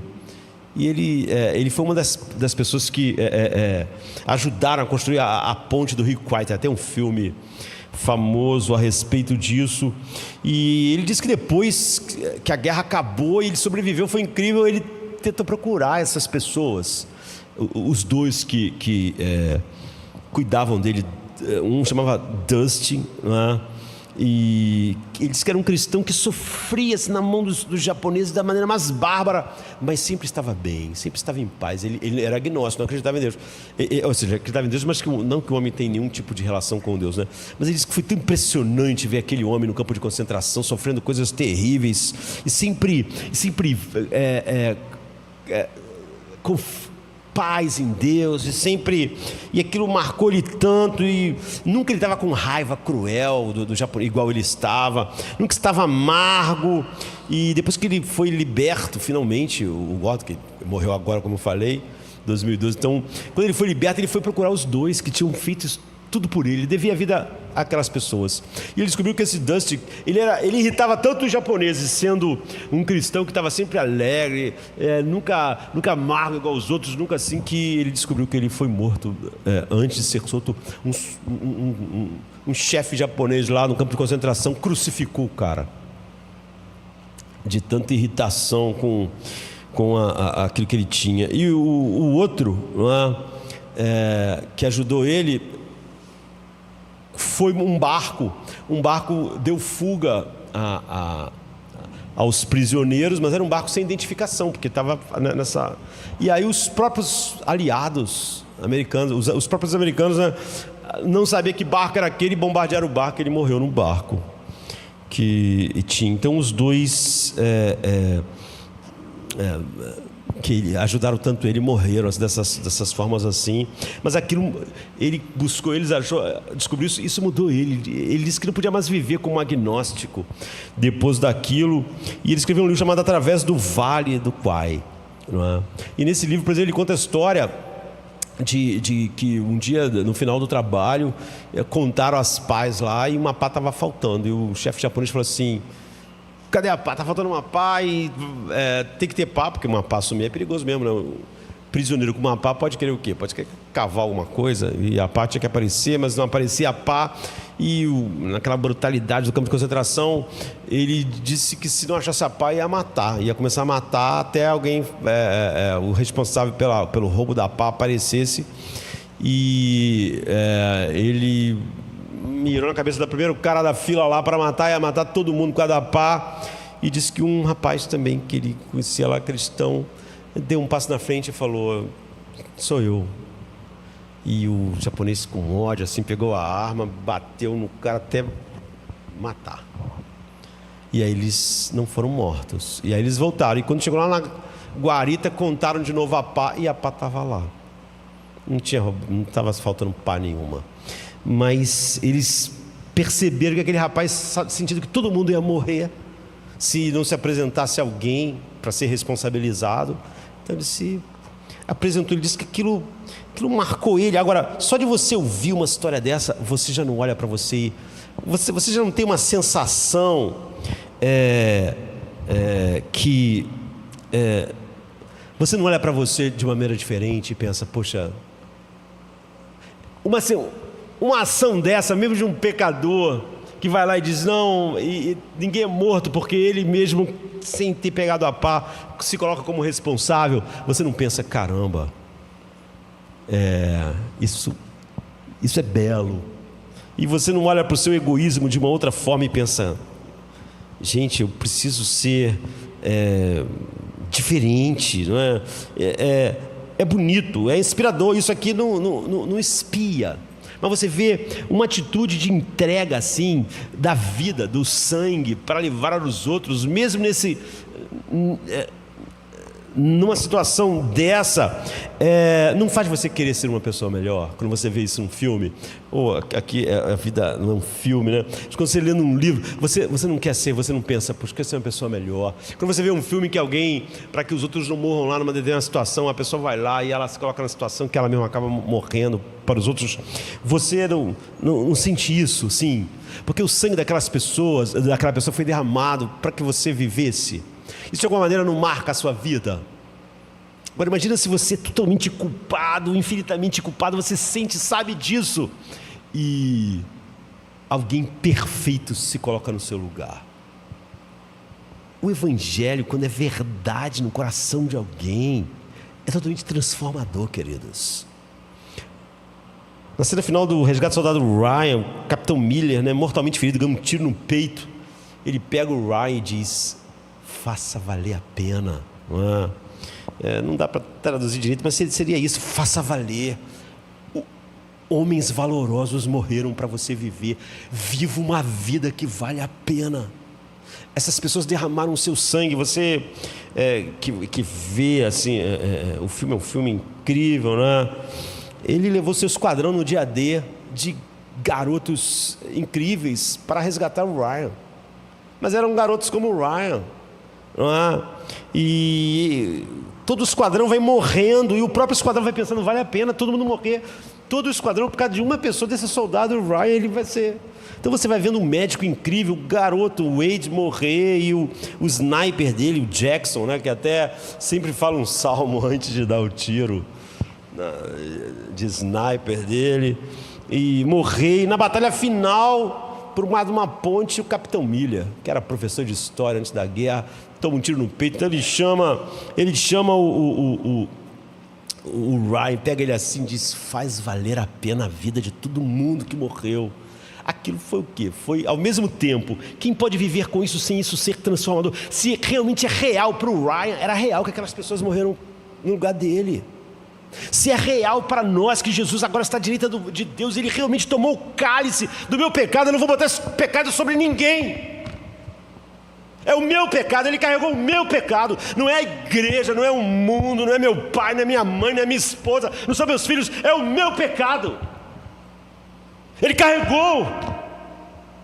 Eu não vou minimizar, eu não vou desculpá-los, eu não vou diminuí-los, eu não vou pegar lá o pecado de não confiar em Deus, eu não vou usar o humanismo secular para explicar. Ou ele bebeu e é minha culpa, ele bebeu, ele tomou, e então eu vou poder entrar livre, com ousadia no Santo dos Santos, ou não. Ou a minha consciência nunca vai deixar. Agora, nós sabemos que o início do filme é o Ryan no cemitério, olhando a cova do Capitão Miller. Ele está um velhinho, mas ele sabe que ele é só...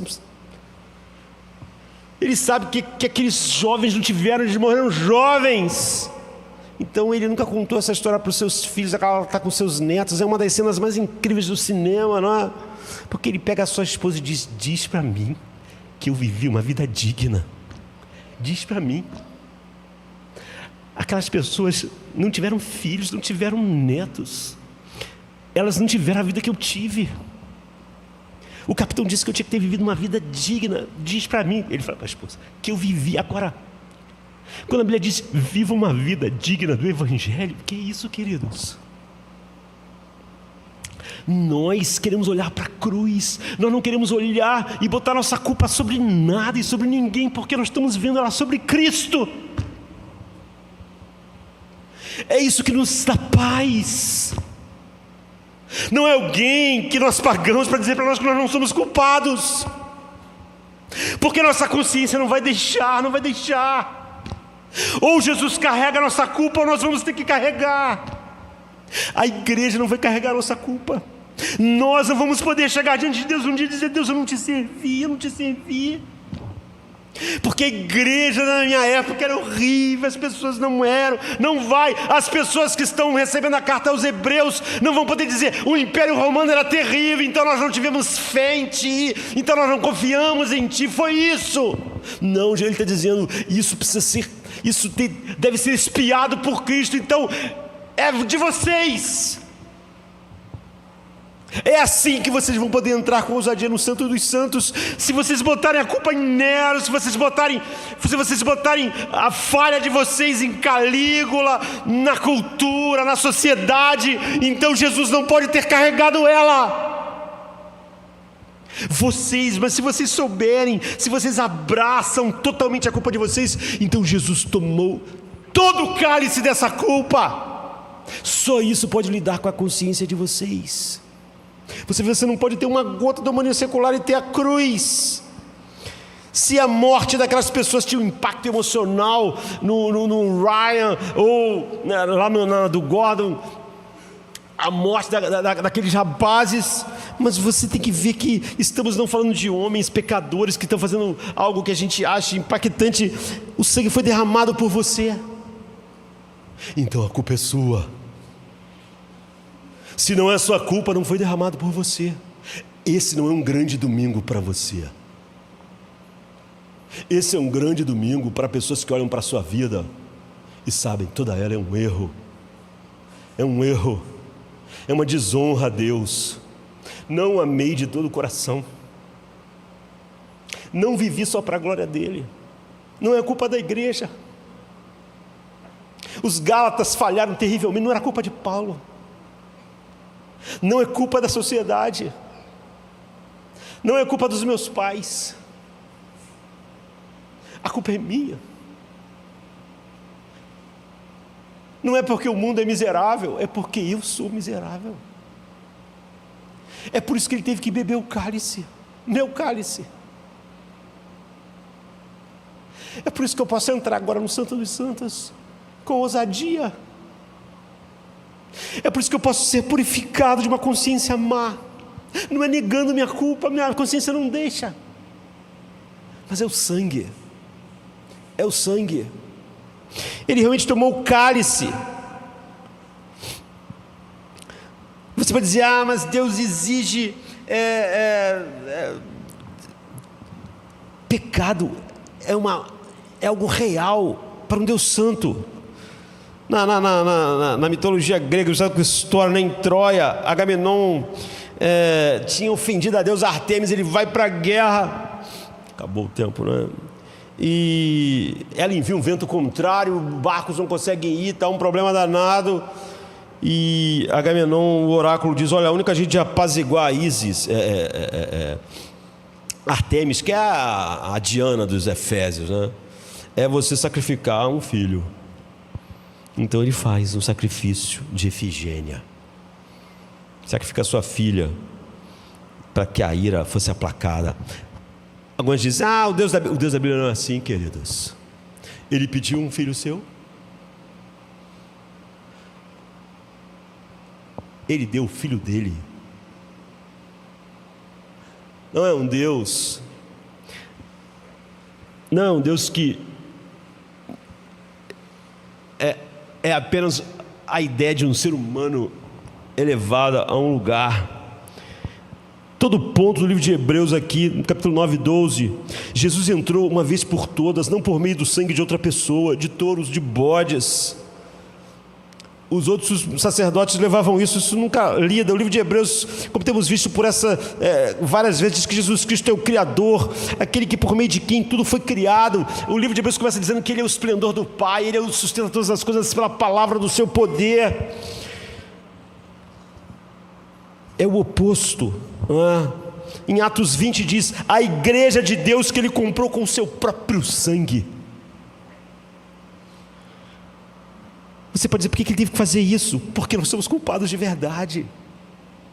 Se não fosse, se fosse uma ilusão, que se nossa culpa fosse só uma coisa assim, ele poderia dizer: deixa para lá.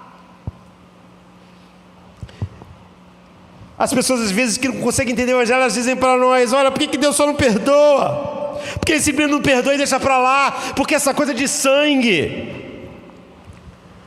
E essa pergunta é ótima, não é? Porque é enorme.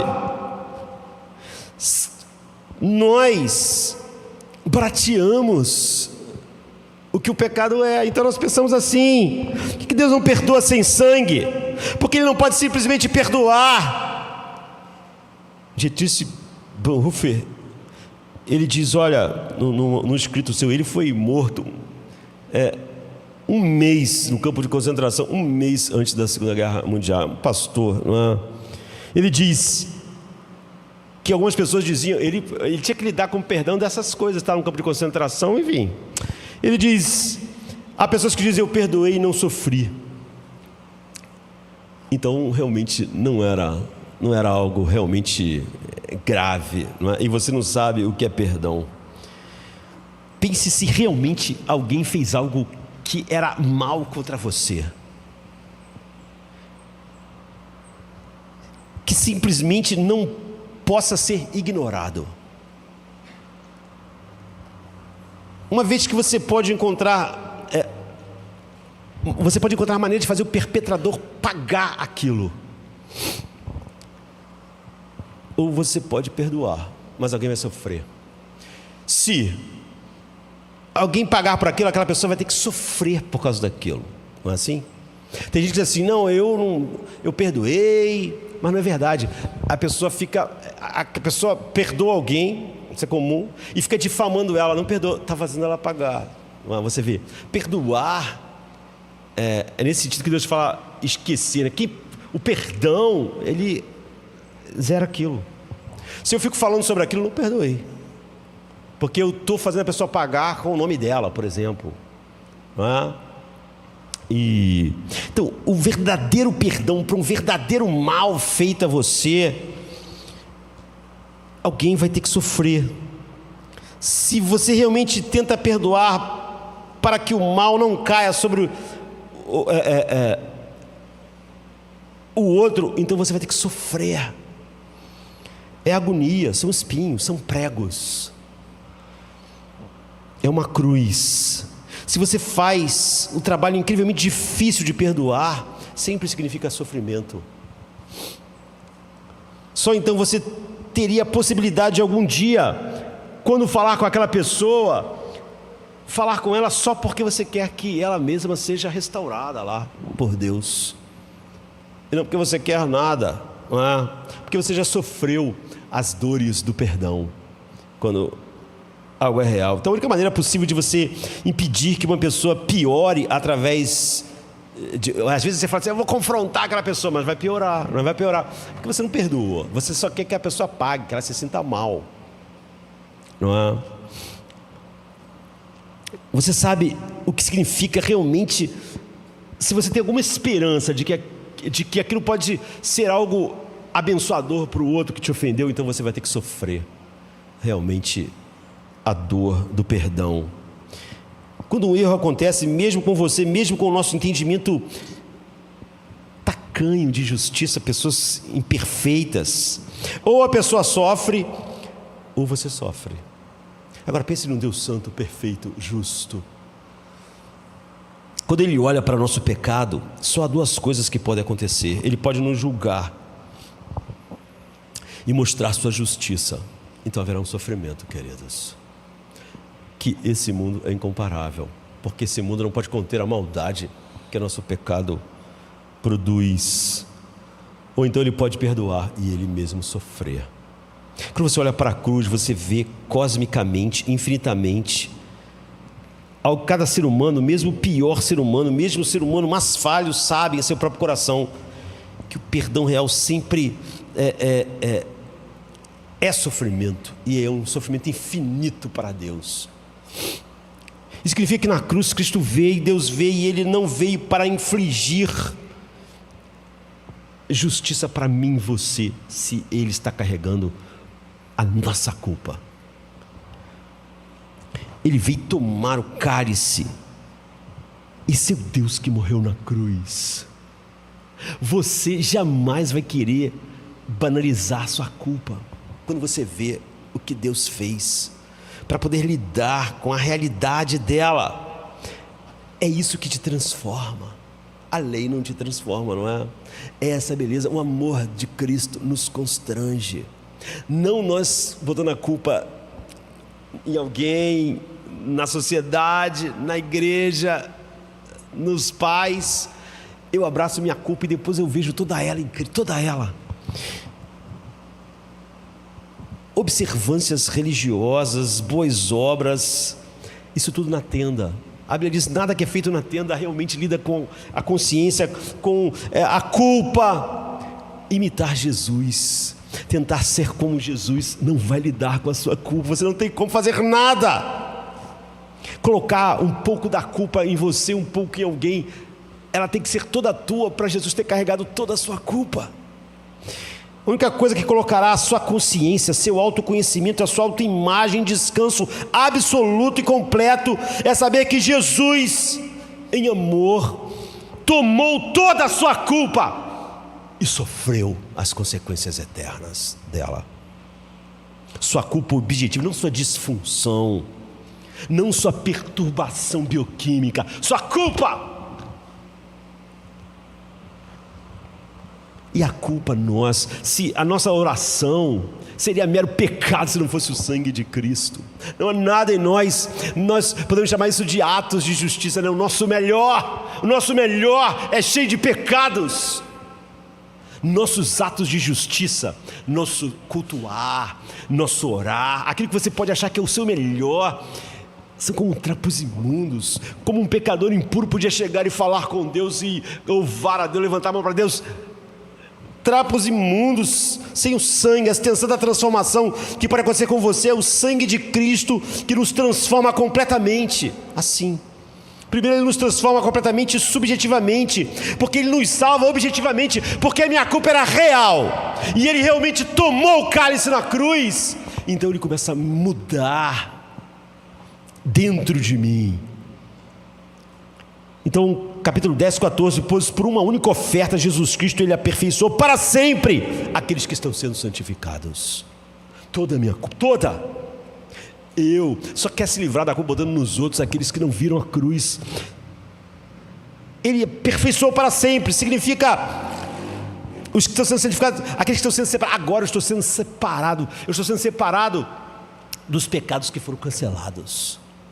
Mas se eles não foram cancelados, porque não eram meus pecados, era do papai, era da igreja, era da sociedade, então não foram separados de mim e eu não estou sendo santificado. Então não acontece a transformação que o autor de Hebreus está dizendo que acontece dentro de nós, que faz a gente lidar com todas as coisas por causa de Cristo, porque não está acontecendo essa coisa dentro de mim, porque na verdade, na realidade, Ele não carregou isso, não é? Eu tenho muitas explicações. Então ele diz: aproximemo-nos do trono com plena certeza, com nossas consciências mais afastadas por causa do sangue de Cristo. A única coisa que eu pude lidar era a culpa mesmo, era minha, mas Ele carregou, Ele tomou de fato. É tão crítico. Se você diz: não é maravilhoso que Jesus Cristo morreu por mim? Ok, morreu por você? Toda a culpa de todo o pecado teu é teu? Se não é, então Ele não carregou. Então não é uma maravilha. Ele não carregou toda a sua culpa. Você diz que nem tem parte da tua culpa, não é tua. Ele não pode carregar, não carregou para você. Digamos que você e um amigo, não faz sentido. A cruz não é uma linda demonstração de amor, é algo real. Vamos que você está passeando com um amigo, conversando com ele perto de uma linha de trem, num lugar bonito, e de repente o amigo, sei lá, sua namorada diz assim: eu te amo tanto, e com uma demonstração de amor, ela diz: eu te amo tanto, ou ele, né, seu amigo, e vem o trem, ele pula na frente do trem para mostrar que te ama. Você fala assim: você ia se sentir amado? Você pensa: esse cara é maluco, que é isso? Porque ele, para falar que me ama, que é meu amigo, pulou na frente do trem, ou esse rapaz, ou essa menina, que isso? Agora, se você está com o pé preso lá no trilho por alguma razão ao atravessar, e está vindo o trem, e aquela pessoa vai lá te tirar do trem, e ao te tirar, o trem pega ela. Você pensa, caramba, que amizade, que amor. Ele sabia que era perigoso, ele sabia que o trem estava chegando, mas ele podia correr e me deixar, mas ele não deixou. Ele ficou ali até tirar meu pé, mas quando ele tirou meu pé já não dava mais tempo dele sair, e ele morreu, tá vendo? Não é se jogar na frente do trem para provar o amor. Se você estiver caminhando, então, dessa forma, você vai sentir essa pessoa não fugiu, ela ficou, ela enfrentou aquilo ali, mesmo sabendo que era perigoso. Então, se você não é culpado, Jesus morrer como uma demonstração de amor é uma coisa sem sentido. Se você não é culpado, por que a morte dele seria uma demonstração de amor? Seria uma demonstração de maluquice. Porque alguém morreria para demonstrar amor para mim? A não ser que realmente aquilo era a única coisa que pudesse me salvar. Ou a única coisa que lidou com a minha culpa. Se Jesus Cristo simplesmente morreu por você, e você não era culpado de tudo, se você não era tão ruim, que merecesse a morte que ele mereceu, que merecesse o cálice que ele tomou, então a morte dele não é uma demonstração de amor por você, é uma espécie de loucura. Outras palavras, se ele não fez algo objetivamente, se ele realmente não tomou a tua culpa, que era sua, é por isso que o evangelho não te muda. Porque você nunca sentiu que ele realmente morreu pela tua culpa. Se você realmente vê, se o Espírito Santo abrir os teus olhos para ver a enormidade da sua culpa, que você gritou, miserável homem que eu sou, não é miserável a igreja da minha época, não é miserável a sociedade da minha época, miserável homem que eu sou, então você dá graças a Deus por Jesus Cristo, e esse amor começa a te transformar, porque você quer viver uma vida digna. O Espírito Santo te mostra a beleza dele, do Deus infinito, que realmente carregou a sua culpa. E isso faz você poder lidar então com os outros sofrimentos, com as outras coisas, de uma maneira que o glorifique. É isso que te muda. Mas se parte da sua culpa não é sua, você perdeu o evangelho. Você está na presença de Deus por causa do sangue de Cristo. Apesar de quem você é, você sabe que não está lá por causa das suas orações. Suas orações te condenariam, seu culto te condenaria, suas declarações te condenariam. Mas o sangue de Cristo que realmente tomou a sua culpa, a culpa dos seus pecados e a culpa até dos seus atos supostamente justos, orar, fazer coisas corretas. Você chegou e disse, contra ti somente pequei. Você não dizia, eu era inseguro e não confiava em Deus por causa de não sei quem. Deus me perdoe porque eu te desonrei com a minha insegurança. É um pecado, é pecado meu. Então Jesus carregou o pecado disso. Mas se você é inseguro por causa de alguém, por causa do papai, da mamãe, da sociedade, da igreja, então não é a sua culpa. E a sua insegurança que desonra a Deus não pode ser coberta pelo sangue de Cristo. Você não pode ver a miséria da sua insegurança, como ela desonra a Deus, como é pecado. Quando Éfeso perdeu o primeiro amor, ele não era para encontrar uma explicação. Arrependam-se. As pregações não ajudaram. Os irmãos não me ajudaram, eu perdi o primeiro amor. Arrependa-se. É pecado. Não foram os outros, foi você. Você vai dizer, miserável homem que sou, como eu posso perder o primeiro amor por Cristo? É um pecado enorme. Não é culpa de ninguém. É minha culpa e Cristo bebeu. Essa é a diferença entre um cristão e um fariseu. O fariseu, ele também se arrependia do que ele achava que era errado na vida dele, mas a maioria das coisas, muitas coisas ele não achava errado, e muitas coisas ele podia dizer de quem era culpa.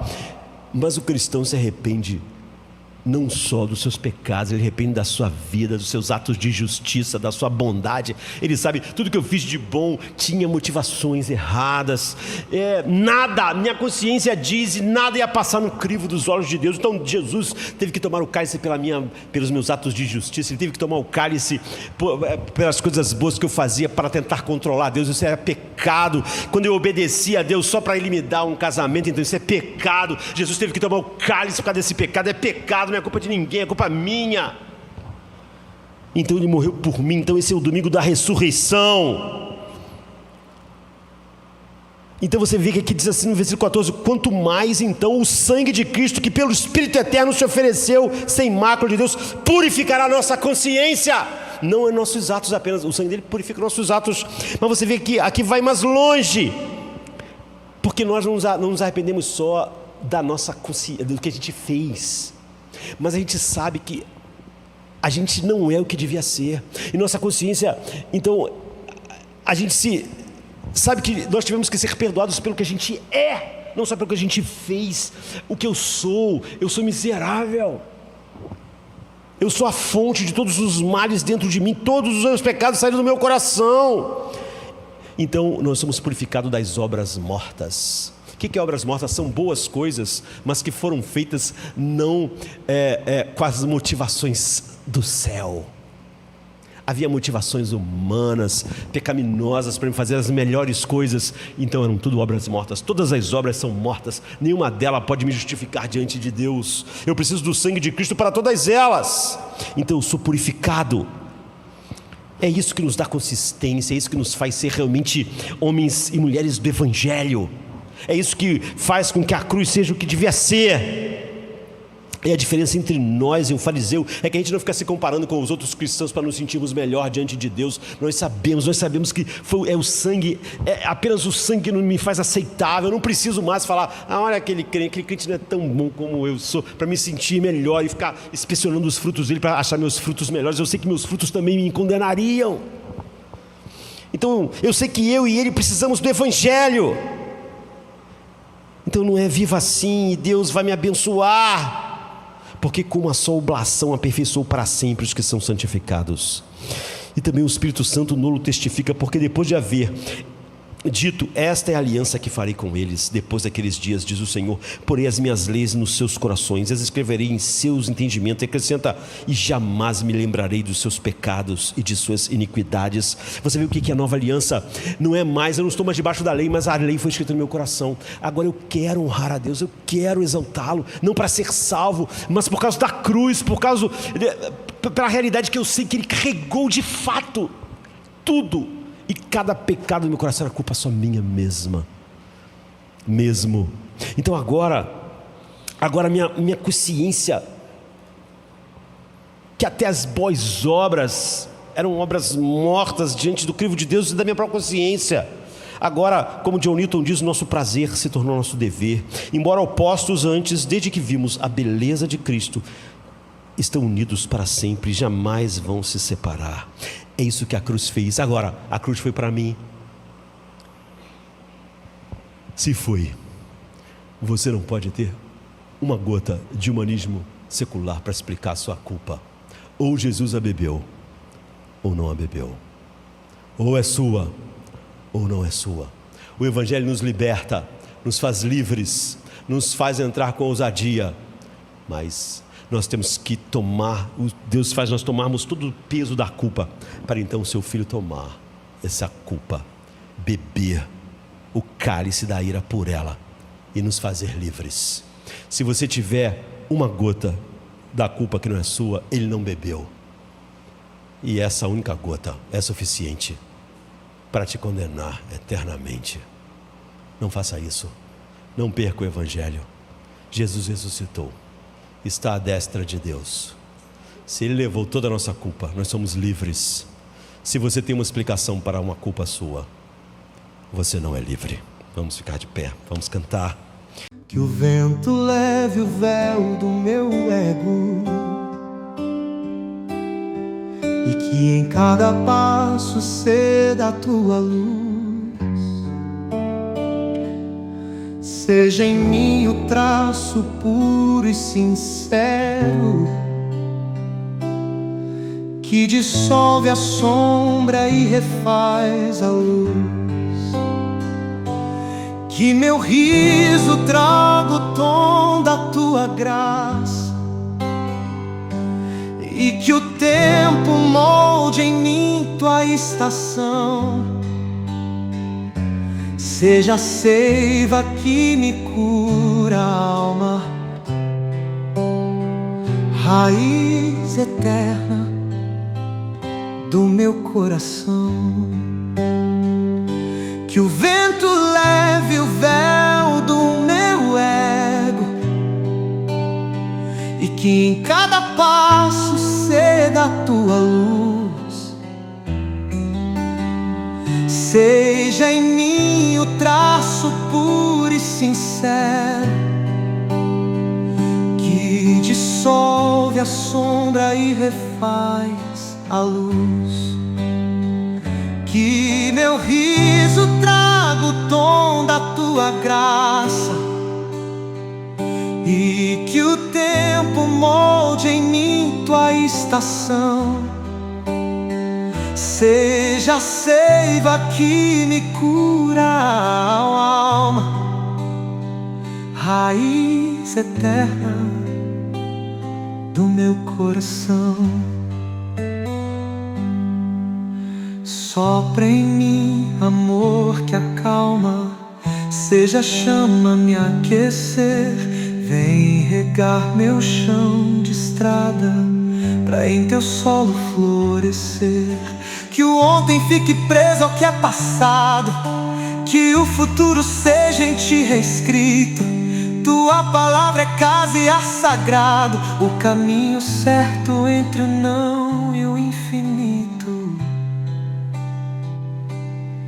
Que eu me renda ao pulso do teu ritmo e desfaça os nós que eu mesmo fiz. Seja um norte em meio ao labirinto, o farol que insiste em ter raiz. Pois não há lugar além da tua essência, nada brilha mais que o teu querer. Sou um grão perdido na imensidão,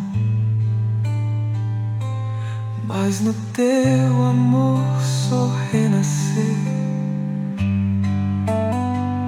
Que meu ser se entregue ao vento que te sopra sobre mim. Cristo seja o alicerce, Cristo sempre em mim.